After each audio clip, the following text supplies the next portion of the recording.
नमस्कार साथियों, मैं राजू वर्मा, आपका वाटर से ट्रेनर। वाटर से ट्रेनिंग में आप लोगों का स्वागत है।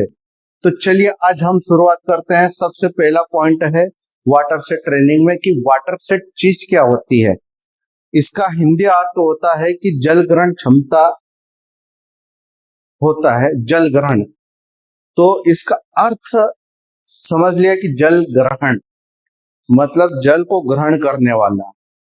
तो इसका मीनिंग हम बोल सकते हैं कि जिस क्षेत्र से आने वाला पानी, बरसात का हो या फिर नदी नाले का, जिस जगह से निकल के जाता है, जैसे नदी है, पहाड़ों से बहकर आता है, छोटे छोटे खेत तालाब में से होकर सीधे नाले में जाता है, तो वो पानी एक जगह इकट्ठा होकर नदी के माध्यम से जाता है। तो उस क्षेत्र से आने वाले जल को और जहां पर एक जगह मिलता है उस क्षेत्र का, उसे वाटर सेट क्षेत्र कहते हैं। ठीक है, अब इसकी आवश्यकता क्यों हुई कि वाटर सेट ही क्यों करना है, आवश्यकता। अब इसके बाद इसके लाभ क्या है, 3 पॉइंट है। तो वाटर सेट तो मैंने आपको बता दिया है कि वर्षा का जल है या फिर दूसरा जल जो प्राकृतिक रूप से बहकर नदी नालों में जाता है, तो जिस जगह से जाता है, जिस बिंदु से होकर जाता है, उस क्षेत्र से आने वाले जल को हम वाटर सेट कहते हैं। दूसरा, इसकी आवश्यकता क्या हुई। पुराने समय में बहुत सारे किसान थे और बहुत सारे ग्रामीण में पानी, गर्मी के मौसम में एकदम जल स्तर पूरा घट जाता था।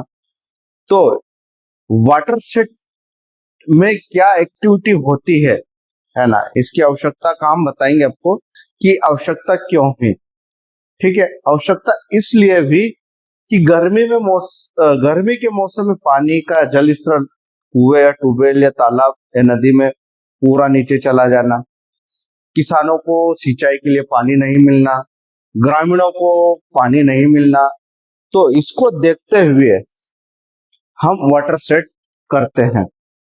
वाटर सेट में कौन कौन सी एक्टिविटी होती है, तो सबसे पहले हम सर्वे करते हैं रिस्ट टू वैली। ठीक है, तो पहाड़ी पे हम सबसे पहले प्लांटेशन करेंगे। जो 15 से 30% के जो स्लोप होते हैं उसमें हम प्लांटेशन कर सकते हैं। 15 से 10% के बीच में जो स्लोप होता है पहाड़ी का, हम देखते हैं कि पहाड़ी सीधी होती है एकदम खड़ी, तो वो 30, 50, 60, 70% स्लोप में होती है। और उसके बाद जैसे पहाड़ी चौड़ी होती जाती है, उसका स्लोप कम होता जाता है, तो उसका परसेंटेज कम हो जाएगा। तो हम इसमें एससीटी, सीसीटी ये हम लोग कर सकते हैं। इसके बाद वहां से आते हैं, जो पहाड़ी के बीच में छोटे छोटे छिद्र बन जाते हैं, ऐसे नालिया टाइप हम लोग देखते हैं, तो उसमें हम गेबिन कर सकते हैं, गली प्लग जिसको बोलते हैं, गली प्लग। उसके बाद हम लोग नीचे आएंगे तो गेबिन बना सकते हैं। गेबिन के बाद फिर हम कोरवाल गेबिन बना सकते हैं। कोरवाल गेबिन के बाद हम स्टॉप डैम, चेक डैम और बड़े तालाब भी बना सकते हैं। तो इसमें हम ये गतिविधि कर सकते हैं। इसके बाद इसके लाभ क्या है। अब देखिए, वर्षा का जल जो पानी जो गिरता है वो पूरा बह के निकल जाता है। अब पूरा बह के निकल जाता है तो अब मान के चलो कि लगभग जमीन के नीचे 10 से 15% ही जा पाता है। तो बहुत सारे साइंटिस्ट और बहुत सारे विशेषज्ञों ने इस पे बहुत सारी खोज और बहुत सारी चीजें का निर्माण किया कि आखिर इसमें क्या किया जाए। तो हम एससीटी करेंगे, पानी उस पर गिरेगा गड्ढे में, तो वो पानी रुक रुक कर जाएगा। तो आप देखिए, जहां पानी रुकता है तो वो पानी नीचे सीधे जमीन में चला जाएगा। इसके बाद आते हैं गली प्लग। गली प्लग में मिट्टी का कटाव रुकेगा, पानी धीमा हो जाएगा। तो कुल मिला के देखा जाए तो एक तो मिट्टी का संरक्षण करना और पानी का संरक्षण करना।